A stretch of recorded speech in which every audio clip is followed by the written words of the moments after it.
My Sil lived rent-free in my house. When my daughter got she scarred her. She humiliated my son. Seeing the blood, I said, "You're evicted." Then the police arrived. The silence inside my car was usually something I held on to like a lifeline. I am 38 years old, and for the last 14 years, I have worked as a pediatric nurse at the main city hospital. My typical day is a relentless, 12-hour blur of beeping heart monitors, the sharp smell of medical-grade antiseptic, the panicked questions of terrified parents, and the heartbreaking cries of sick or injured children. It is a job that drains every ounce of your physical and emotional reserves. When my shift finally ends at 7 in the evening, the 20-minute drive from the hospital to my property is my decompression chamber. It is the only sliver of time I have to peel off the heavy armor of Nurse Penelope and step back into the role of Autumn's mother. But on this particular late autumn evening, the silence in my car did not feel comforting. It felt thick and suffocating, like the heavy drop in barometric pressure right before a massive storm touches down. I was driving toward a modest, beautiful 2-story craftsman house. I knew every square inch of that property intimately, not because I lived there, but because I owned it. I bought that house 5 years ago as an investment, pouring every drop of my overtime pay, holiday bonuses, and triple shifts into the down payment. It was supposed to be my financial security net. Instead, I had handed the keys over to my older brother, Harrison, and his wife, Cassandra, letting them live there for a fraction of the market rent. I charged them barely enough to cover the property taxes and the wear and tear. Why? Because family helps family. That was the code I was raised on, the absolute truth I had organized my entire adult life around.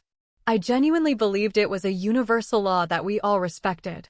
As I turned my steering wheel and guided my car onto their street, my mind wandered back to the countless sacrifices that led to this arrangement. I thought about the weekends I spent away from my own daughter to pick up extra shifts, just so I could subsidize my brother's life. I convinced myself I was doing the noble thing. I was keeping a roof over my nephew's head. I was being the good, supportive sister. Little did I know, the loyalty I thought I was buying with my generosity was nothing but an illusion, and the woman living inside my house was about to shatter that illusion in the most violent way imaginable. The tires of my car rolled onto the gravel driveway, the crunching sound breaking through the heavy silence of the evening. The sun had completely set, but something immediately felt wrong. The house was pitch black. To truly grasp the magnitude of what was about to happen, you have to understand the deeply rooted, complicated history between my brother Harrison and me. We lost both of our parents in a terrible car accident when I was in my early 20s, and he was in his late 20s. The grief was paralyzing, but worse than the grief was the mountain of hidden debt they left behind. Almost overnight, we were orphans drowning in final notices and collection calls. I had to grow up instantly. I became the steady one, the relentless planner, the saver, the one who worked night shifts while studying for my nursing exams just to keep our heads above water. Harrison, on the other hand, was the dreamer. He was charming and charismatic, always chasing some grand, elusive business idea that was supposedly just around the corner. But when things got hard, he would fold. I became the designated fixer of his life. 7 years ago, Harrison met Cassandra. At first, I genuinely tried to embrace her as the sister I never had. She was stunning, polished, and presented herself to the world as the ultimate, flawless domestic goddess. But it did not take long for the cracks to show. I realized quickly that Cassandra did not just want to be a stay-at-home mother, she treated it like a cutthroat, competitive sport. Her entire identity, her self-worth, and her ego were entirely wrapped up in projecting an image of upper-class perfection that they absolutely could not afford. When Harrison's ambitious consulting startup completely collapsed 5 years ago, leaving them essentially bankrupt and on the verge of eviction, he came to me in tears. He had a wife who refused to compromise her lifestyle and a young son to feed. I had just closed on my investment property. It was completely renovated, freshly painted, and ready to be rented out for a premium price. But seeing my brother broken, I caved. I drew up a month-to-month lease agreement, charging them practically nothing. I told myself it was temporary. I told myself it was for my nephew, Carter. But deep down, I felt a seed of resentment taking root. I watched Cassandra move her expensive, aesthetic furniture into the home I broke my back to buy, complaining about the color of the kitchen cabinets while completely ignoring the fact that she was living off my charity. Over the years, that dynamic solidified. Harrison avoided conflict at all costs, shrinking into the background, while Cassandra ruled her heavily subsidized kingdom with an iron fist, completely oblivious, or perhaps willfully ignorant, of the fact that the very ground she walked on belonged to me. Living nearby meant our families were constantly intertwined, which gave me a front-row seat to Cassandra's toxic parenting and her endless, passive-aggressive war against me. Cassandra was obsessed with her son, my nephew Carter. Carter was a sweet, incredibly gentle, and quiet boy who loved dinosaurs and drawing. He was perfectly average, and I loved him dearly for exactly who he was. But average was an unforgivable sin in Cassandra's world. She needed Carter to be a verified genius. She needed him to be a prodigy to validate her own existence and to brag to her equally superficial friends on social media. My daughter, Autumn, was the exact opposite. Because I worked long, grueling hours at the hospital, Autumn learned to be fiercely independent from a very young age. She was naturally sharp, academically gifted, and incredibly self-sufficient. She would pack her own lunches, manage her own homework schedule, and read advanced books just for fun. I never pushed her. I only ever had to remind her to take a break and rest. And Cassandra absolutely hated her for it. For years, I endured a relentless barrage of microaggressions. At Thanksgiving dinners, Cassandra would sip her wine and loudly declare how incredibly sad it was that I had to work so much, implying I was a neglectful mother. She would look at Autumn and say, with a sickeningly sweet smile, that Autumn's independence was just a tragic trauma response to basically raising herself. At family birthday parties, Cassandra would openly shame the food I brought, announcing to the room that she did not allow refined sugar near Carter because it would ruin his cognitive development, adding that since Autumn was just going to public school, it probably did not matter as much for her. I swallowed every single one of those insults. I bit my tongue so hard it bled. I kept quiet because I wanted peace for my brother, and I wanted Autumn to have a relationship with her cousin. I absorbed Cassandra's poison for years, brushing it off as the pathetic insecurity of an unhappy woman. I thought her toxicity was limited to snide remarks and dirty looks. I never, in my wildest nightmares, imagined she would escalate from psychological warfare to physical violence. The underlying tension between our families finally reached a boiling point over the local school system. We live in a district that boasts a highly prestigious, incredibly competitive magnet middle school. Admission into this academy is notoriously difficult, based almost entirely on a grueling, comprehensive standardized test taken at the beginning of the 5th grade year. For Cassandra, getting Carter into this school was not just an educational goal, it was a matter of life and death for her social standing. For the past 6 months, Cassandra had completely lost her mind over this exam. Despite living on the financial edge, she somehow bullied Harrison into finding thousands of dollars to hire elite, private tutors for Carter. She forced that poor boy into intensive prep courses, keeping him at the kitchen table until he was crying from exhaustion. Her manic desperation infected the whole family. Meanwhile, my approach with Autumn was entirely different. I spent $30 on a standard study guide from a local bookstore. On the nights I wasn't working late, Autumn and I would sit on our living room floor, eating cheap takeout, flipping through flashcards and laughing when we got the answers wrong. Autumn wanted to get into the school, but she treated the test like a fun puzzle, not a life-defining trial. The test took place a week ago, and the official results were released online this very afternoon, just hours before my shift ended. I had checked the portal from the nurse's station during a quick coffee break. Autumn had scored in the 99th percentile. It was a near-perfect score, guaranteeing her a coveted spot in the program. I was so incredibly proud of her I actually cried right there in the hallway. Out of curiosity and a sense of familial concern, I checked Carter's score through the district's shared family portal. He had scored in the 75th percentile. It was a very good, solid, respectable score for a boy who struggled with testing. But I knew immediately it would not be enough to secure a spot in the magnet program. More importantly, I knew it would not be enough for Cassandra. As I looked at those numbers on the screen, a deep, heavy sense of dread washed over me. I knew Cassandra's fragile ego would not be able to handle the fact that her heavily tutored son was outperformed by my independent daughter. But even then, I severely underestimated the depths of her depravity. I killed the engine of my car, the sudden mechanical silence ringing in my ears. I sat in the driver's seat for a brief second, staring through the windshield at the dark house. The porch light was off. In the 7 years I had known Cassandra, I had never seen her leave the front of the house unlit. She was terrified of looking uninviting or poor to the neighbors. The darkness felt deeply unsettling, like a physical barrier warning me to stay away. I grabbed my nursing bag, pushed open the car door, and stepped out into the crisp, biting night air. My heavy nursing clogs crunched loudly against the gravel as I walked toward the front steps. Before my foot even touched the first wooden stair, the heavy oak front door slowly creaked open. There was no warm greeting, no hallway light flooding out. Just a silhouette stepping into the cold night. It was autumn. My beautiful, bright, 11-year-old daughter stood perfectly still in the doorway.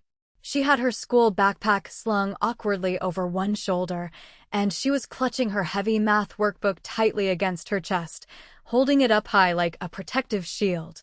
The motion sensor security light on the garage suddenly clicked on, casting a harsh, pale glow over the driveway and illuminating her face. My heart did not just skip a beat, it completely stopped inside my chest. It was a visceral, terrifying physical sensation, a brutal seizing of the cardiac muscle. I had watched patients flatline on EKG monitors 1,000 times, but I had never felt that absolute, paralyzing terror in my own body until that exact second. Autumn was crying, but these were not the loud, dramatic, wailing tears of a child who had been scolded. These were silent, hyperventilating, terrified tears. Her chest was heaving, her shoulders shaking, and tears were streaming continuously down a face that looked completely wrong. My hands went completely numb. The heavy bundle of house keys slipped through my fingers. The sound of the metal keys crashing against the concrete walkway was deafening, echoing in the quiet suburban street like a gunshot. "Autumn," I gasped, my voice barely a whisper. She did not run to me. She walked stiffly, awkwardly down the steps, her eyes darting frantically back over her shoulder toward the dark interior of the house, looking as though she expected a monster to reach out from the shadows and drag her back inside. When she finally reached me, my legs gave out. I collapsed onto my knees right there on the sharp gravel, disregarding the rocks tearing into my scrub pants. "Mom," Autumn whimpered, her voice cracking and tiny, like a wounded animal. I reached out and gently cupped the sides of her face, my brain violently splitting into two distinct halves. One half was a mother drowning in sheer panic, wanting to scream until the sky fell down. The other half was a seasoned trauma nurse kicking into emergency protocol. The nurse took over. My eyes scanned her rapidly. Airway clear. Breathing rapid but unobstructed. Pupils equal and reactive to the garage light. No visible signs of concussion in her gaze. But then my eyes focused on the left side of her face, and the breath was completely knocked out of my lungs. Blooming aggressively across her pale, delicate cheek was a grotesque, swollen, bright red mark. It was not just a patch of redness. It was distinct and defined. I could clearly see the thick ridges where 4 adult fingers had made brutal contact with her skin. The flesh was radiating heat against my palm, and the area around her cheekbone was already swelling significantly. But that was not the worst part. Running diagonally across the red handprint, right along the zygomatic arch of her cheek, was an angry, jagged scratch. It was deep enough that small beads of dark red blood were welling up and slowly tracing down her face. I knew exactly what caused that laceration. Cassandra always wore a massive, gaudy, heavy clustered diamond ring on her right hand. She had slapped my child with such vicious, unrestrained force that her jewelry had literally torn into my daughter's flesh. "Who did this?" I asked. My voice was completely unrecognizable to me. It was terrifyingly low, steady, and devoid of any emotion. It was the exact tone I used in the hospital when a child was crashing on the table and I needed the room cleared immediately. Autumn trembled violently, leaning her forehead into my shoulder, flinching in agony as my thumb accidentally brushed the edge of the bleeding scratch. She pointed a shaky finger toward the open, dark doorway of the house. "Aunt Cassandra," Autumn sobbed, the words tumbling out of her mouth in a chaotic rush of panicked air. "She hit me, Mom. She hit me so hard." The entire world tilted on its axis. The syntax of her sentence simply did not process in my brain. My sister-in-law hit my child. It defied all logic. Why? I pulled Autumn tightly against my chest, wrapping my arms around her back, desperate to shield her from the world. "Why, baby? Why did she touch you?" I asked, keeping my voice dangerously calm. Autumn buried her wet face into my neck, her tears soaking the thin fabric of my medical scrubs. "Because of the magnet test," she choked out, gasping for air between sobs. Carter was crying at the kitchen table because Aunt Cassandra was screaming at him, calling him stupid and lazy for getting a lower score. I felt so bad, Mom. I walked over and told Carter it was okay, that the test was really hard and I was just lucky. I told him he was still super smart. And then Aunt Cassandra turned around and screamed that I was humiliating her son by flaunting my grades. I told her I wasn't, and then she hit me. I slowly lifted my eyes from my bleeding daughter and looked up at the house. A shadow detached itself from the darkness of the hallway. Cassandra stepped gracefully into the doorframe. The porch light finally flicked on. She was holding a large crystal glass filled with red wine. Her posture was completely relaxed, almost arrogant. She leaned her hip against the door frame, surveying us down on the driveway. She did not look horrified. She did not look remorseful. She looked entirely justified, like a queen who had just disciplined a misbehaving peasant. She took a slow, deliberate sip of her wine and met my gaze. The rage that flooded my nervous system in that exact second was not hot. It was not a fiery explosion of screaming and throwing punches. It was absolute zero. It was the cold, calculating, predatory focus of an apex predator. The kind of anger that makes your vision crystal clear and your heart beat with slow, heavy rhythm. I did not scream at her. I did not charge up the porch steps to rip the wine glass out of her hand. I did not shout obscenities, because I knew that would only terrify Autumn even more. Instead, I slowly stood up from the gravel, keeping Autumn tucked firmly and safely under my right arm. I simply stared at Cassandra. I memorized every single detail of that moment. I memorized the smug tilt of her chin, the arrogant dismissal in her eyes, the casual way she held her drink while my child bled onto my work uniform. I committed her face to memory, not as family, but as a target. "Get in the car, Autumn," I commanded softly, my eyes never breaking contact with the woman on the porch. "Mom, I left my jacket inside," Autumn whispered, her voice still shaking with fear. "We do not need it," I replied, my voice slicing through the cold air like a scalpel. "We are going to the hospital." In that moment, the betrayal I felt did not feel like a knife in the back from a loved one. It felt like a surgical amputation. Clean, deep, and irreversible.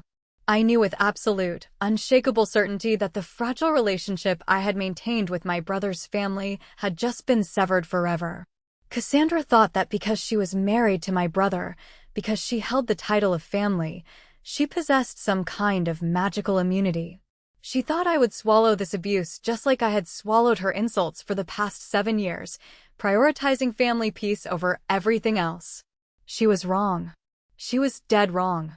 As I buckled my bleeding daughter into the passenger seat and started the engine, I was no longer playing the role of the passive, accommodating sister. I was a mother preparing for total war.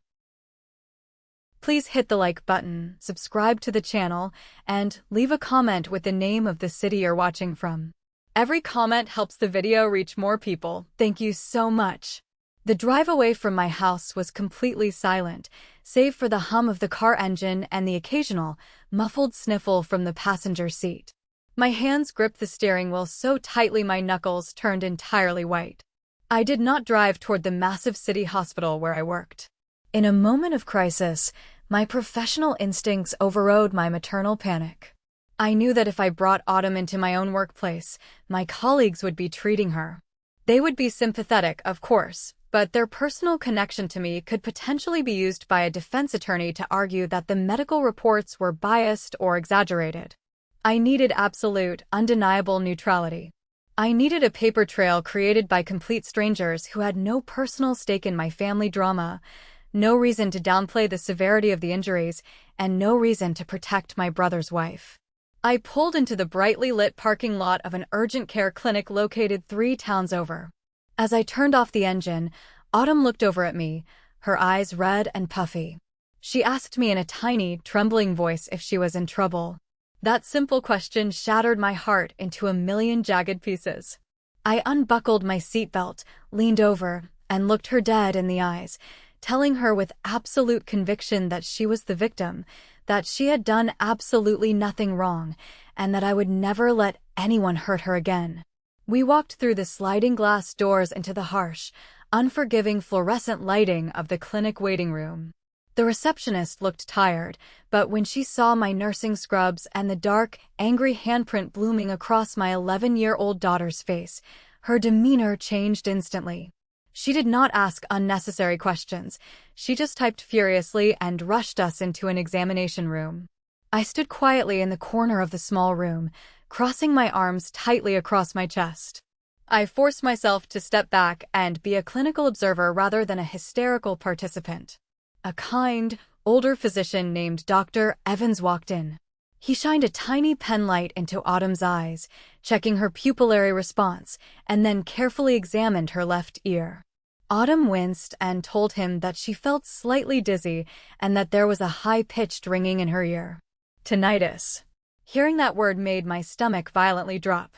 That meant the sheer physical force of Cassandra's blow had been significant enough to rattle the delicate structures inside her ear canal. This was not a disciplinary tap. This was a full-force strike from a grown adult against a child. Dr. Evans gently documented the bleeding laceration on her cheekbone, noting that it appeared to be caused by a piece of heavy jewelry. He murmured something about a mild concussion protocol and then turned to me. He looked uncomfortable but resolute. He informed me that given the nature of the injury and the clear shape of adult fingers bruised into the skin, he was a mandated reporter by law. He had to ask if this happened at home. I stepped forward, my voice steady and cold. I told him clearly that it happened at her aunt's house, that my sister-in-law had struck her, and I wanted that fact documented explicitly in the official medical chart. Assault by paternal aunt. He nodded grimly, took several high-resolution photographs for the medical file, and asked if I planned to involve law enforcement. I told him I was going to the police station the second we left his clinic.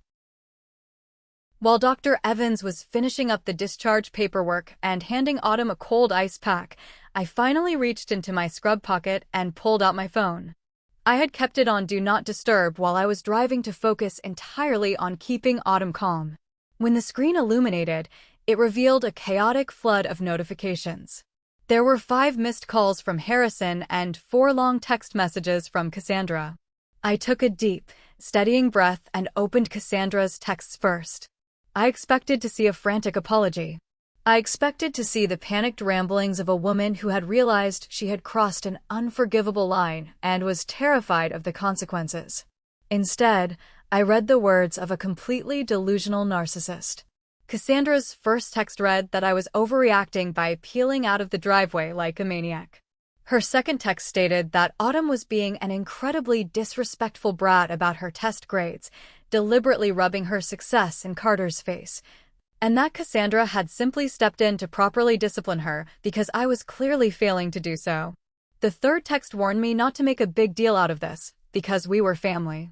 But it was the fourth text that truly solidified my resolve. Cassandra commanded me to stop ignoring her and bring Autumn back to the house immediately so that my bleeding, traumatized daughter could formally apologize to her son for humiliating him. I stood in the sterile clinic room, staring at the glowing screen of my phone, reading those words over and over again. She had physically assaulted my child, torn her skin open with a diamond ring, given her a mild concussion, and her only concern was that her fragile ego had been bruised. She genuinely believed that Autumn's academic success was a personal attack against her, and she felt entirely justified in trying to literally beat my daughter back into what she perceived as her proper place. The delusion was so profound, so deeply ingrained in her psyche, that it was almost impressive. I did not type back a furious reply. I did not engage in a pointless digital screaming match.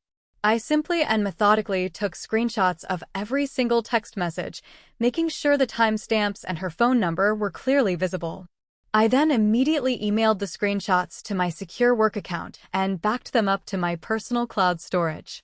She had just handed me the written proof of her lack of remorse and her distorted perception of reality, tying her own noose perfectly. I slipped the phone back into my pocket, thanked the doctor, and walked my daughter out into the night. The police station smelled of stale black coffee and cheap, industrial floor cleaner. It was a scent profile that signaled endless bureaucracy and bad news. I sat on a hard plastic chair in the waiting area, holding Autumn's hand as she mindlessly scrolled through a game on my phone, trying to mentally disconnect from the nightmare. Eventually, a female officer with a kind face and a no-nonsense bun stepped out of an interview room. Her name tag read Officer Miller. The interview was thorough and exhausting. Officer Miller separated us for 10 minutes to speak to Autumn alone, a standard law enforcement protocol to ensure I had not coached my daughter on what to say. Those 10 minutes were the longest of my entire life.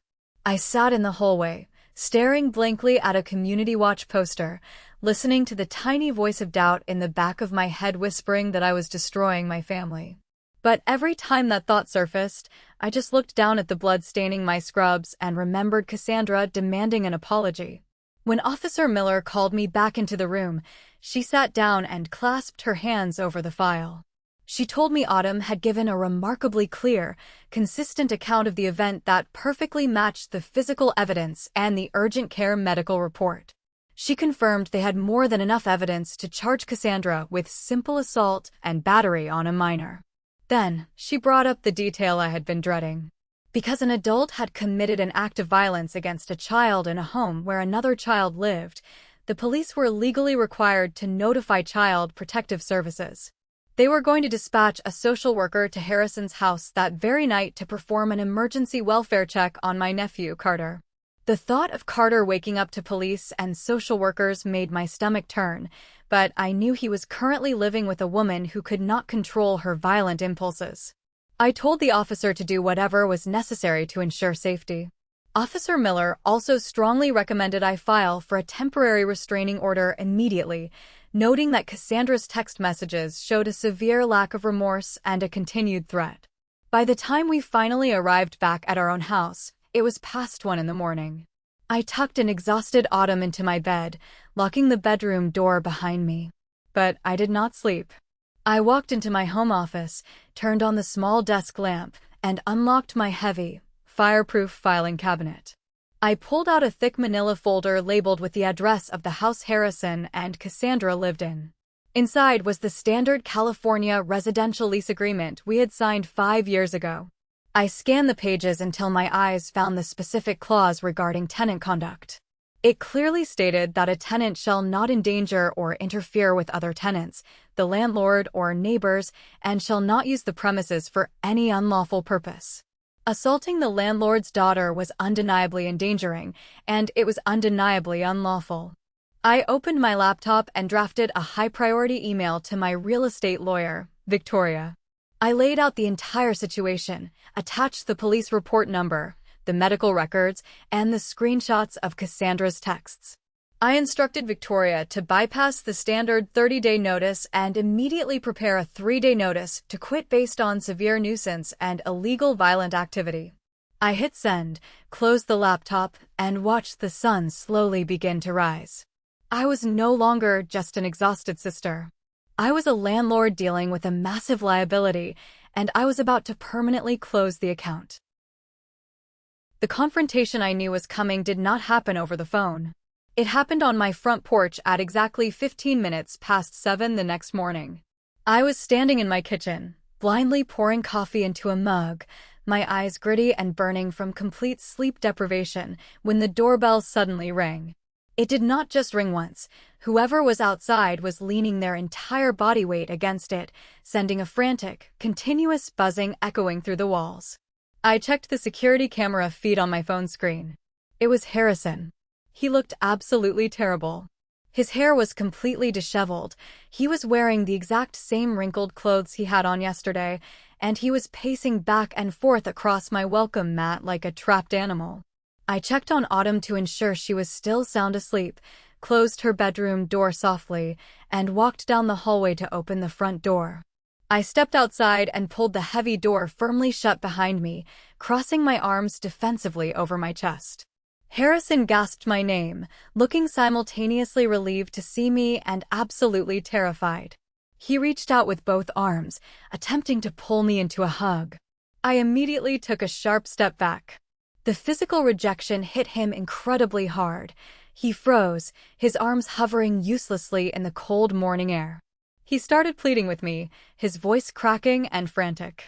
He told me the police and social workers had shown up at their house in the middle of the night. He complained that a squad car was parked in their driveway with its lights flashing, and that all the neighbors were watching through their blinds. He whined about how traumatic it was for Carter to be woken up and briefly questioned by a social worker checking for bruises. The sheer, suffocating irony of his words tasted like copper in my mouth. I repeated the word traumatic back to him, my voice slowly rising. I asked him if he seriously wanted to discuss trauma while my daughter was sleeping inside with a concussion and a bleeding gash on her face simply because she got an A on a math test. Harrison desperately tried to lower the volume of the conversation, looking nervously toward the street. He told me Cassandra was just under a lot of stress, that she snapped, and that while he knew it was wrong, calling the cops and creating a criminal record was going to ruin her reputation in the community. He begged me to handle it in-house, telling me Cassandra was willing to talk about it. I pulled out my phone and read her text messages back to him, asking him if demanding an apology from the victim was his definition of a productive family discussion. Harrison rubbed his exhausted face and started making the same pathetic excuses he had made for 7 years. He claimed Cassandra felt constantly attacked because Autumn was always rubbing her success in Carter's face, and that it was hard for a mother to watch her son struggle. For the first time in my entire life, the blinders completely fell off, and I truly saw my brother for what he was. He was not a helpless victim of a toxic wife. He was an active accomplice. He was actively validating her insane delusions just to protect his own temporary comfort. I told him quietly that there was no universe where a child's academic grades justified physical violence. He put his hands up in surrender, begging me to drop the charges for his sake. I let out a dry, humorless laugh. I informed him that the state of California had picked up the assault charges, meaning it was entirely out of my hands, but even if I could drop them, I absolutely would not. Harrison snapped, accusing me of destroying his family over one mistake. I looked him dead in the eyes and told him I was just protecting mine. Then I dropped the final bomb. I told him I had already spoken to my real estate lawyer that morning. The color rapidly drained from his face as he realized what that meant. I recited the lease violation clause word for word, informing him that his wife had assaulted the landlord's daughter, breaking the contract. I told him they were officially evicted and that the legal paperwork would be served by the end of the day. He stared at me with pure, unadulterated hatred, calling me a monster. I simply stepped back inside, closed the door in his face, and locked the deadbolt. The bridge was not just burned. I had dynamited the entire foundation. The following 2 weeks were an absolute masterclass in psychological escalation and public manipulation. Because Harrison and Cassandra legally had a few days to vacate the property, and the temporary restraining order only mandated she stay 100 yards away from Autumn and me, Cassandra utilized her remaining time in my house to launch a full-scale digital smear campaign. She went straight to the court of public opinion. She posted a massive, rambling dissertation on her Facebook page. She was far too legally savvy to mention my name or Autumn's name directly, But she spun a beautifully tragic narrative about how she was a dedicated, struggling mother being viciously targeted by a wealthy, toxic family member. She claimed this unnamed family member was using their financial leverage and weaponizing the legal system to tear her beautiful family apart out of pure, bitter jealousy over her happy marriage. The comment section beneath her post immediately exploded. It was flooded with messages from her superficial friends, the other competitive mothers from the Parent-Teacher Association who had absolutely no idea about the police report or the blood on my daughter's face. They left hundreds of comments telling Cassandra to stay strong, calling the unnamed attacker a jealous spinster, and offering their unwavering support.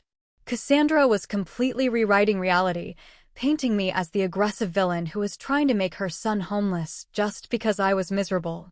Then came the flying monkeys. A few days after the post went live, my Aunt Martha, who lived 3 states away and had not bothered to call me on my birthday in over a decade, called my cell phone while I was charting medical records at the hospital. She bypassed any greeting and immediately started scolding me. She demanded to know how I could possibly be so cruel as to evict my own flesh and blood in this terrible economy. She told me Cassandra had called her crying, claiming she had barely even touched Autumn and that kids just play rough sometimes. I stopped typing my notes, took a very deep breath, and told Aunt Martha in a deadpan voice that Cassandra was a 40-year-old grown woman, not a kid playing rough. I offered to email her the high-resolution police photographs of the handprint and the medical records detailing the concussion. Aunt Martha stammered, awkwardly trying to pivot back to family loyalty. I simply told her that if she was so incredibly concerned about Harrison and Cassandra being homeless, she was more than welcome to let them move into her guest room across the country. I hung up the phone and immediately blocked her number. I realized then that abusers thrive because society, and especially extended family, values the illusion of peace far more than they value the actual safety of the victims. I refused to play their game, ignoring the noise and letting my lawyer handle the reality. Cassandra's desperate need to control the narrative and punish me for not backing down eventually pushed her to make a catastrophic, legally devastating mistake. For days after my lawyer, Victoria, successfully had a professional process server hand Harrison the official eviction notice, my phone rang. It was the middle of a Tuesday afternoon, and the caller ID showed the main office number for Autumn's New Magnet Middle School. My stomach clenched. I answered the phone, and the principal, a usually cheerful woman, sounded incredibly tense and cautious. She asked if I was in a private place to speak. She then informed me that the school administration had received a highly disturbing, anonymous phone call earlier that morning. However, the caller had slipped up and mentioned specific family details that immediately identified her as my sister-in-law. The principal took a deep breath and told me that Cassandra had formally alleged that Autumn had cheated on the grueling entrance exam. But she did not stop at a simple accusation of copying answers. Cassandra had aggressively claimed to the school board that I, utilizing my credentials and access as a registered nurse, had illegally obtained and administered heavy prescription performance-enhancing drugs, specifically Adderall, to my 11-year-old daughter to help her hyperfocus and artificially boost her test scores. I gripped the plastic casing of my phone so hard I thought it might crack in half. A cold, absolute fury washed over me. This was no longer just about a bruised cheek. This was a calculated, malicious attempt to permanently destroy my daughter's academic future and obliterate my professional medical license. I told the principal, my voice shaking with suppressed rage, that the accusation was a complete, retaliatory lie. I briefly explained that Cassandra was currently facing active criminal assault charges for striking my child and was actively being evicted from my property. The principal's tone immediately shifted from cautious to deeply sympathetic. She assured me that given Autumn's historically flawless academic record and Cassandra's erratic behavior on the phone, the school administration gave the accusation absolutely no weight and would not be launching any investigation against my daughter. However, she felt it was her duty to inform me of the extreme lengths my sister-in-law was willing to go to. I thanked her profusely and asked her to officially document the phone call in writing. The second I hung up with the school, I dialed Victoria's number. When I relayed the conversation, my lawyer let out a sharp bark of incredulous laughter. She could not believe Cassandra was stupid enough to commit textbook defamation while a temporary restraining order was actively in place. Even though Cassandra had not contacted Autumn directly, she had maliciously targeted the protected persons institution. Victoria instructed me to get the written affidavit from the principal immediately. We now had undeniable, documented proof of ongoing harassment to present at the permanent restraining order hearing later that week. Cassandra thought throwing enough mud in the dark would force me to surrender to save my reputation. She did not realize she was just handing me the exact ammunition I needed to bury her in a court of law. The day before the final court hearing was the legally mandated 30-day mark for the eviction. Because of the temporary restraining order, I legally could not be near Cassandra, but as the landlord, I had the right to inspect my property before the keys were handed over. I arrived at the house with a police escort, specifically requesting Officer Miller to maintain the peace. When my car pulled up to the curb, the gravel driveway was completely covered in cardboard boxes and black trash bags. A large, rented moving truck was parked awkwardly on the lawn. Harrison was slowly carrying a heavy box toward the truck. He looked like he had aged 10 years in a single month. When he saw the police cruiser pull up behind me, he just lowered his head in shame and kept walking. Cassandra, however, was standing on the front porch. She no longer looked like the smug queen holding a glass of wine. She was wearing stained sweatpants, her hair was pulled into a messy, greasy knot, and her face was blotchy from crying. When she saw me walking up the pathway, her eyes narrowed with pure venom. She screamed across the yard, demanding to know if I was happy that I had made her son homeless. I stopped at the bottom of the wooden steps, looking up at her with complete detachment. I corrected her loudly, stating that she made her own son homeless the exact second she decided her fragile ego was more important than my daughter's physical safety. She tried to block the front door, shrieking that I had no right to enter, but Officer Miller casually stepped forward and threatened to arrest her on the spot for obstruction. Cassandra backed down, trembling with rage. As I walked through the living room inspecting the walls, I noticed a stack of papers deliberately left out on the kitchen counter. It was a printed draft of a civil lawsuit. Cassandra had been trying to find a sleazy lawyer to sue me for unjust enrichment, planning to argue that the money I used to buy this house years ago actually belonged to Harrison from our parents' non-existent estate. It was absolute, laughable nonsense, but it proved she wanted total war. I finished my inspection, walked past her without a word, and prepared for the real battle the next morning. The county courthouse was a massive, intimidating monolith of gray stone. I sat completely still at the petitioner's table, my hands clasped tightly in my lap, while Victoria sat beside me, radiating a calm, predatory confidence. She had organized all of our evidence into 3 neatly tabbed binders. On the opposite side of the aisle, Cassandra had transformed yet again. Gone was the screaming banshee from the lawn. Today, she was playing the role of the ultimate, fragile martyr. She wore a modest, conservative navy dress, a soft cardigan, and absolutely no makeup. She looked incredibly small and pitiful. Harrison sat 3 rows behind her in the gallery, staring blankly at the floor tiles. The stern female judge called the session to order to determine if a permanent, 5-year restraining order was necessary. Cassandra's court-appointed public defender stood up first, trying to paint the assault as an isolated, regrettable incident of parental discipline gone slightly wrong, heavily exacerbated by Autumn maliciously provoking Carter. He even tried to claim I was using this court order as a weapon to unfairly evict them and gain leverage in a family inheritance dispute. It was a perfectly rehearsed lie. But then Victoria stood up. She did not use flowery, emotional language. She simply used cold, hard facts. She handed the judge the first binder containing the urgent care medical records and the high-resolution photographs of Autumn's bleeding face, noting that the injury was not a disciplinary swat, but a full-force blow that caused a concussion. She handed over the second binder containing the screenshots of Cassandra's text messages, highlighting her complete lack of remorse and her insane demand that the bleeding victim apologize. The judge's face remained completely impassive as she flipped through the evidence. Then, Victoria dropped the heavy artillery. She presented the sworn, notarized affidavit from the middle school principal detailing Cassandra's malicious phone call accusing me of drugging my child to cheat on the magnet exam.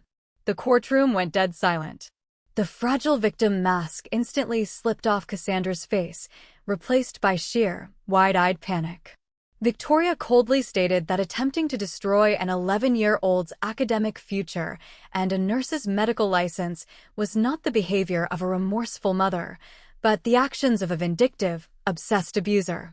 The judge slowly lowered her reading glasses, her eyes drilling into Cassandra with terrifying intensity. The judge did not immediately rule based on the paperwork. Instead, she looked past the tables, directly into the public gallery, and ordered Harrison to stand up. He rose to his feet slowly, looking like a man walking toward an executioner's block. The judge addressed him directly, noting that he was the father of the boy who was supposedly being bullied, and the brother of the woman requesting the protective order. The judge asked him a simple, direct question under oath. Was his niece, Autumn, brutally bullying his son that night, provoking the physical attack?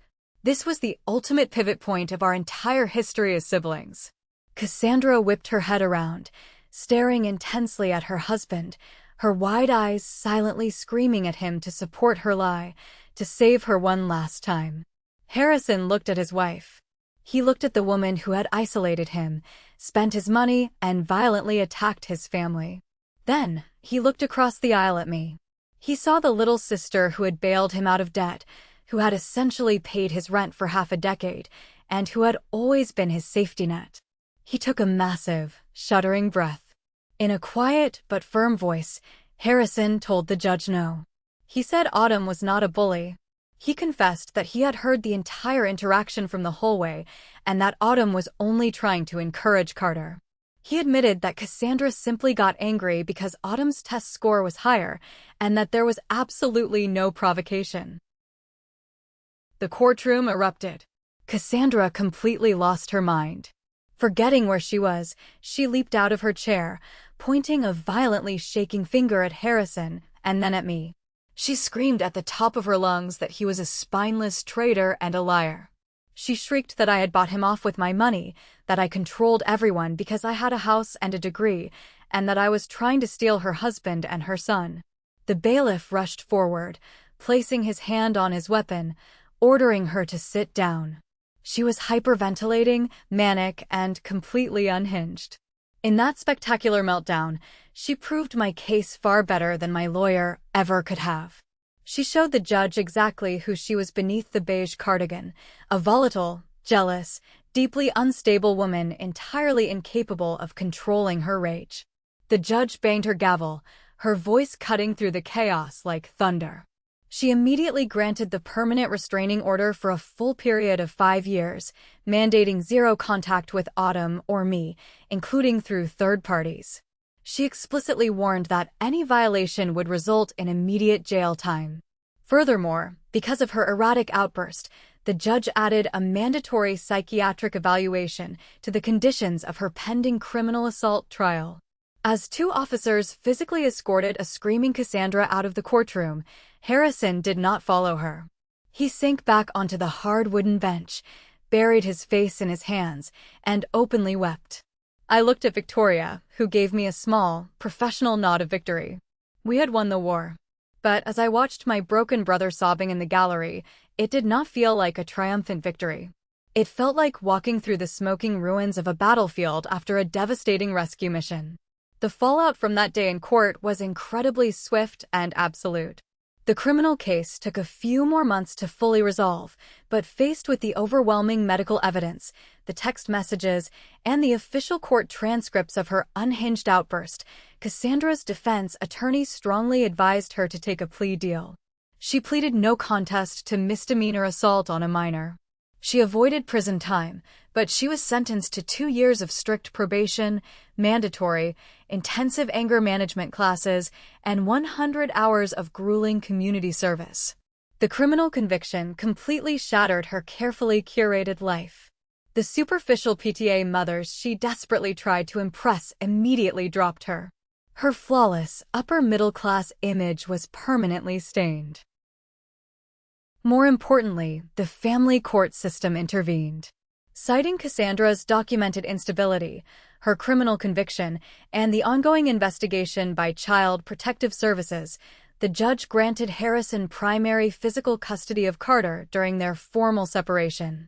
Cassandra was reduced to strictly supervised visitation every other weekend. Without his mother constantly screaming over his shoulder about his grades and his diet, Carter slowly began to flourish. He did not suddenly transform into a boy genius, but his chronic anxiety drastically decreased. He started smiling again. He started leaving his room to draw dinosaurs at the kitchen table. Harrison moved into a tiny, cramped, two-bedroom apartment on the other side of town and finally began the incredibly hard work of actually parenting his son and rebuilding his life from scratch. As for me, I spent a few $1,000s repairing the holes in the drywall and replacing the stained carpets in my rental house, eventually leasing it to a lovely, quiet young couple who paid the full market rent on time every single month. Autumn started at the new magnet school in the fall.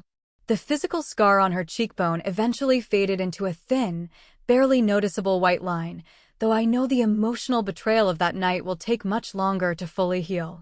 We are safe, and the crushing weight of obligation to my brother's toxic family is finally gone. Sometimes, you truly have to burn the diseased branches of your family tree to save the roots. It has been exactly 6 months since the eviction. Harrison has been going to intense weekly therapy, and he recently sent me a long email asking if we could spend Thanksgiving together this year. Just me, him, Autumn, and Carter at a neutral restaurant. Part of me genuinely wants to rebuild a relationship for Carter's sake, because I miss my nephew terribly. But a much darker, protective part of me is still deeply disgusted that my older brother allowed his wife to systematically abuse and demean my child for 7 years before finally growing a spine in that courtroom. Am I the jerk for wanting to keep my brother out of my life permanently, or should I give him a second chance strictly for the sake of the kids? Thanks for watching. If you haven't subscribed yet, make sure to hit that button and ring the bell so you never miss out on the wildest Reddit family dramas. Drop your verdict in the comments below. I'd love to hear what you would do in my shoes. See you in the next one.